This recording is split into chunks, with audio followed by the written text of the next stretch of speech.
যারা গণতন্ত্রকে ধ্বংস করেছিল তারাই নির্বাচন বানচালের চক্রান্ত করতে পারে বলে মনে করেন বিএনপি নেতা রুহুল কবির রিজভী। বলেছেন, সরকারকে তা মোকাবেলা করতে হবে। সকালে নির্বাচন কমিশনের কাছে দলের আয় ব্যয়ের নিরীক্ষা প্রতিবেদন জমা দিতে গিয়ে তিনি এই কথা বলেন।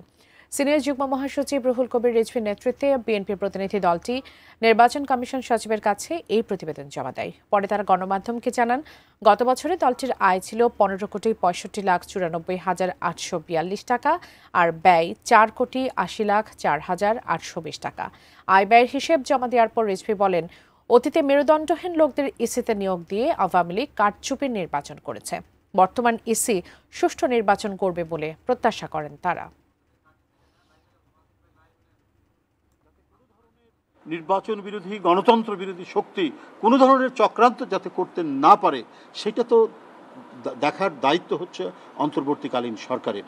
তারা সেই কাজটি করবেন এবং এর মধ্যে যে সময় আছে সেই সময়ের মধ্যে আইন শৃঙ্খলার পরিস্থিতির তারা উন্নতি ঘটাবেন। আর নির্বাচনকে অবাধ সুষ্ঠু করা এবং সেই সুষ্ঠু করতে গিয়ে নির্বাচন কমিশনের যে ক্ষমতা, সেই ক্ষমতা তো সংবিধানের দ্বারা রয়েছেই, তার তো স্বাধীনতা রয়েছে।